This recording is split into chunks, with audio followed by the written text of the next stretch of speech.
Since I ended up in a wheelchair because of an accident 3 years ago, my husband and mother-in-law have become much harsher towards me.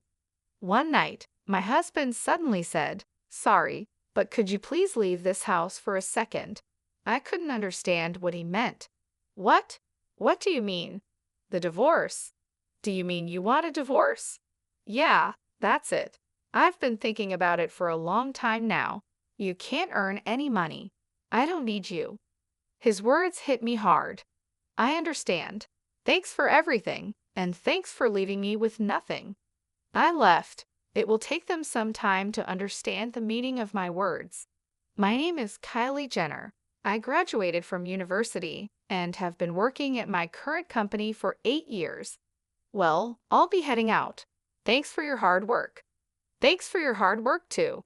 I closed my laptop and got up. It was now 5 hours past my normal work time.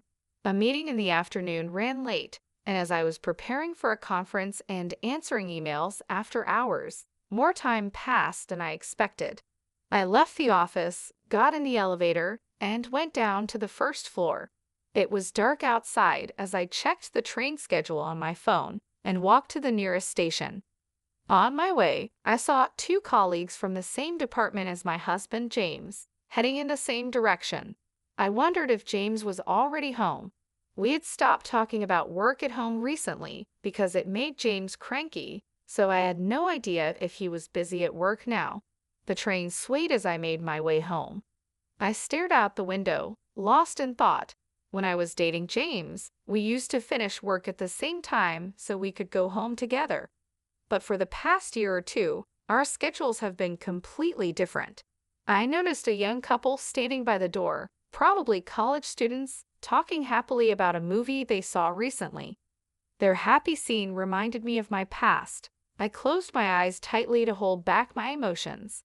"I'm home," I called out after opening the front door.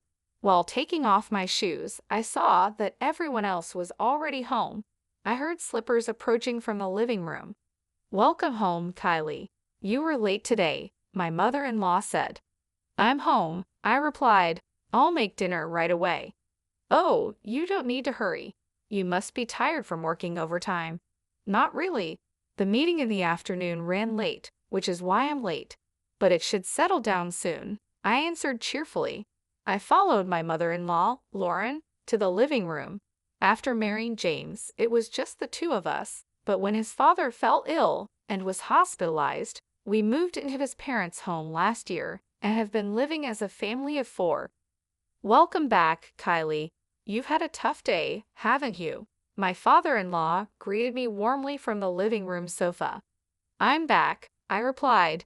He had a sudden brain hemorrhage last year and needed emergency surgery. Though his condition was critical for a while, he's now fine after his rehabilitation. He's always been friendly and easy to talk to.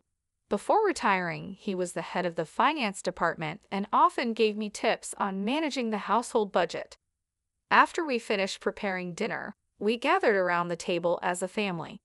Lauren mentioned Joyce came over for lunch the other day, and I was surprised at how much her daughter Julie has grown. "They do say kids grow up faster when they're not yours," I responded.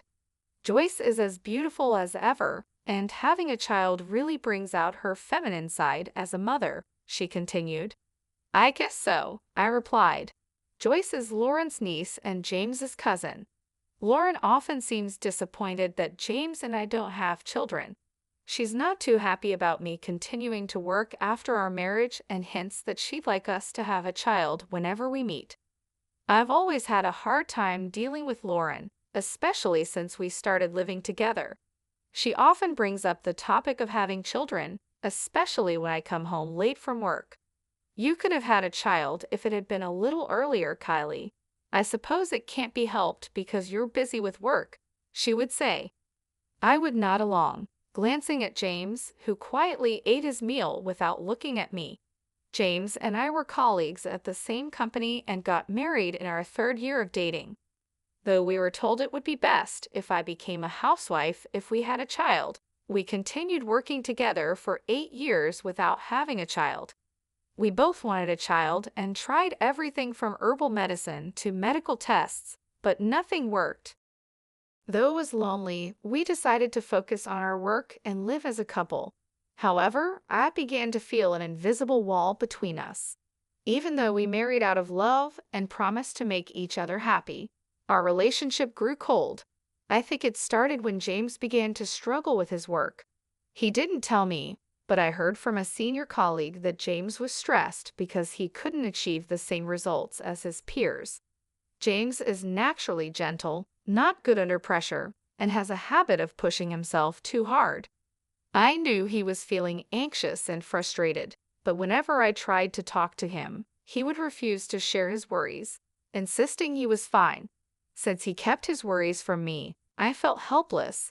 Even so, on our days off, we travel together or spend a relaxing day at home, treasuring our time together. When I felt emotionally drained from our failed attempts to conceive, James was always there, silently supporting me. That's why, even if I couldn't solve James's problems directly, I tried to be by his side, creating moments of comfort for him. The turning point was when I got a promotion at work. I was recognized for my achievements and was one of the fastest among my peers to get promoted. "That's amazing, congratulations, Kylie," he said. I can't forget the look on James's face when he congratulated me. I was so emotional that all I could manage was a simple thank you. As my work got busier, the distance between James and me grew. We spent less time together, our conversations dwindled, and when my income surpassed James's, we barely made eye contact. I would watch James finish his meal silently and leave the table without a word. I can't help but wonder if things would have been different if I had tried harder to support him instead of being afraid of rejection. When I opened my eyes, the first thing I saw was the bright white light of a fluorescent bulb. After blinking a few times, I realized I was lying in a hospital bed. I looked down and saw an IV in my arm, and both of my legs were wrapped in layers of bandages and casts. When I tried to move, a pain like I'd never felt before shot through my body. Tears welled up in my eyes from the sheer pain. My body felt as heavy as lead, and it seemed impossible to move. What on earth had happened? I tried to trace back my memories. I remembered going to work at the usual time, finishing a meeting and report, and leaving work on time for the first time in a while. I was headed toward the station when it hit me an accident. The station was busier than usual because of rush hour. I remember hearing the screeching sound of sudden brakes from behind. When I turned around, I felt a violent shock. I realized I had been hit by a car, and fear rushed in alongside the pain spreading through my body. What condition is my body in now? I wondered. The sound of footsteps approached, and suddenly the curtain around my bed was opened. "Oh, Mrs. Jenner, you're awake. But you should not get up yet," a young female nurse said quickly. "I understand you're confused, but your doctor will explain everything to you shortly. Please stay calm for now." "Oh, okay," I replied. The nurse left in a hurry. A few minutes later, the doctor arrived and explained the circumstances of the accident and the surgical procedures. Apparently, a truck driven by a drowsy driver had crashed onto the sidewalk, and I was unfortunately there and got knocked over from behind. I had been urgently transported to this hospital right after the accident, and it had been about half a day since the surgery. "Excuse me, but have you contacted my family already?" I asked. "Yes, we have contacted your husband and his parents to inform them about the accident and that the surgery was completed successfully. However, they seem to be out somewhere and can't come right away," the nurse replied. "I see, thank you," I said. James was away on a business trip, and his parents had been on an overseas vacation since last week. From the doctor's tone, I could imagine their reaction when they received the news. Even considering they were out, their response didn't seem like what you'd expect when being told a loved one had been in an accident. It was as if they didn't see the urgency to come immediately. I laughed bitterly, imagining James's reaction when he found out about the accident. It was hard to picture him being genuinely worried about me. The doctor explained that although there were no life-threatening injuries, the damage to my legs was severe. They said the chances of me walking again were not promising. It felt surreal, like the explanation was about someone else, not my own body. James visited the hospital 3 days after the accident. It was surprising to see his pained expression when he saw me lying in the hospital bed, injured all over. "Sorry I'm late," he said. "It's fine. Don't worry about it." "I'm sorry for interrupting your business trip," I replied. It had been a while since we last talked, and the atmosphere was awkward. Our conversation stalled, and James excused himself to talk to the doctor, leaving the room. I couldn't call out to him and just watched him leave. It has been 3.5 years since the accident. The injuries left me with disabilities in my legs, and I've been forced to live in a wheelchair. The accident happened when I was leaving work, so I stayed with the company for a while, but it became difficult to work as I used to, and I resigned about 7 months ago. Since resigning, I've been spending my time at home, but a few things have been bothering me. One is that Lauren's attitude towards me has become noticeably harsher than before.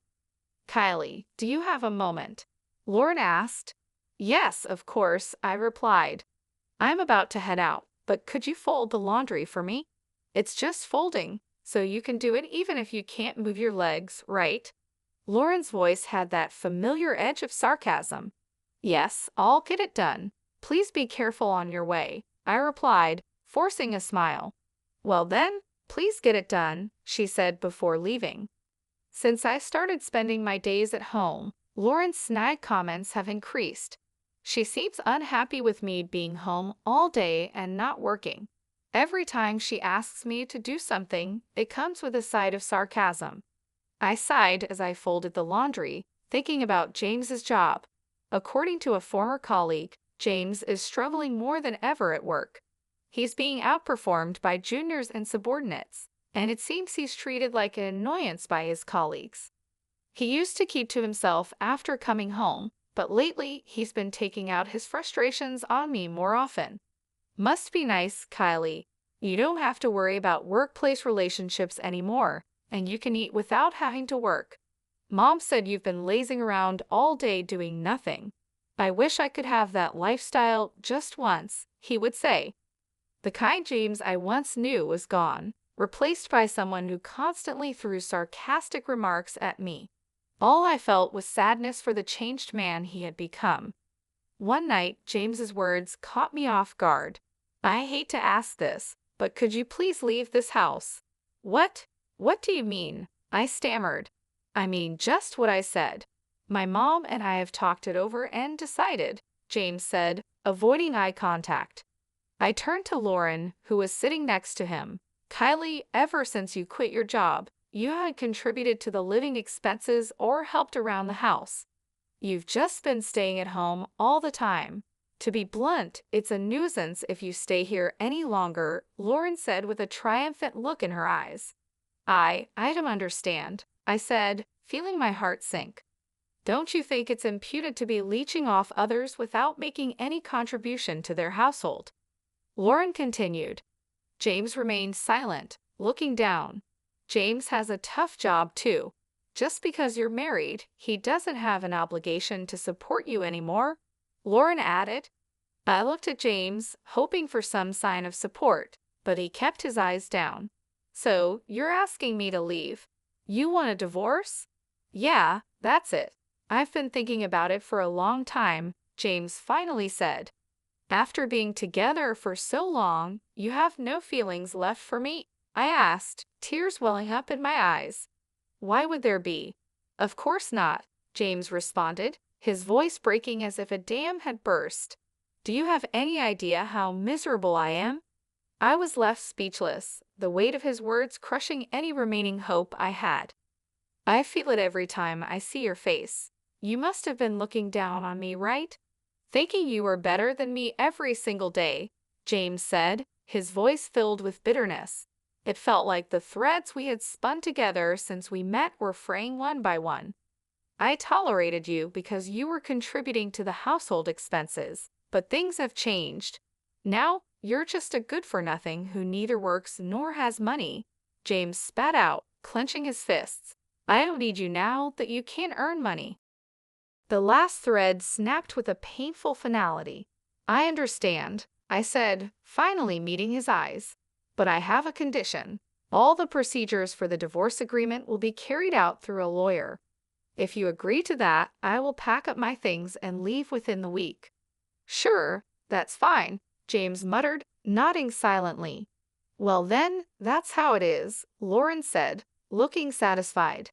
Thank you for everything until now, and at last, thank you for leaving me with nothing, I said, turning to leave. A few days passed since I left the house. One day, I saw an incoming call from James on my phone. After staring at the screen for a few seconds, I picked up.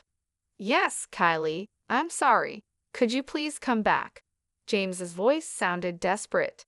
What's this all about all of a sudden? I asked, confused. I heard from my dad.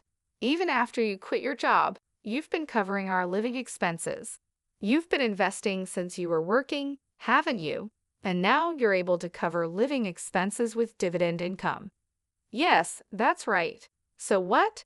I left the household budget to you and my dad, so I didn't know anything. I thought we were living off my income, but we were mostly living off yours, weren't we? I really regret saying such terrible things. I'm sorry.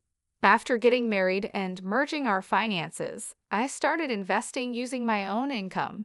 Initially, I was encouraged to do so by my father-in-law, and I only consulted him about financial management and investments. So, what am I supposed to do if I come back? I asked. Well, my dad says with my income alone, it's impossible to maintain the same standard of living as before. Besides, I'm not confident I can do this without you, James admitted, his voice breaking. I paused, taking in his words. The man who had once pushed me away was now asking me to come back, recognizing my contributions and regretting his harsh words. I took a deep breath, ready to respond. I can continue my current job indefinitely, so you're saying you want me to come back so we can live well? You've really got some nerve, I said, hearing James catching his breath over the phone. The reason I never said anything before is because, even though my feelings have changed, I believed that somewhere you still cared about me. But you're not the James I once loved anymore. That's not true. I still love you, Kylie, James insisted. There's no need for you to say anything more. All my feelings for you vanished the last time we talked. Sorry, but whatever happens to you guys from here on out, I just don't care. Thank you for leaving me with no trust, no memories, nothing at all, I replied coldly. Wait, Kylie, please forgive me, James pleaded. I'll handle all the divorce arrangements and proceedings through my lawyer. Don't ever contact me again, I said, hanging up the phone and blocking any further communication. The divorce process went quickly, and I completely severed ties with James. The only person I still communicate with is my father-in-law. Have you had any trouble living alone since you split up with James? He asked. No, not particularly so far. That's good. I'm sorry for the trouble we caused you, Kylie. When I heard about what happened from James and my wife, I was so furious I couldn't help shouting. I shouldn't have turned a blind eye to the terrible attitude my wife and son showed you for so long. I'm sorry I couldn't do anything. It's okay, sir. Please don't worry about it. In fact, I'm the one who caused trouble, I reassured him. After I left, troubles at the house seemed never-ending. Even after losing my income, James and Lauren continued to live lavishly without reducing their lifestyle, eventually resorting to pawning their belongings and accumulating debt. Fed up with their irresponsible behavior, my father-in-law recently divorced his wife. I see this as a good opportunity to reassess my life. I can live just fine with my current lifestyle, and I also want to take on new challenges, I said cheerfully.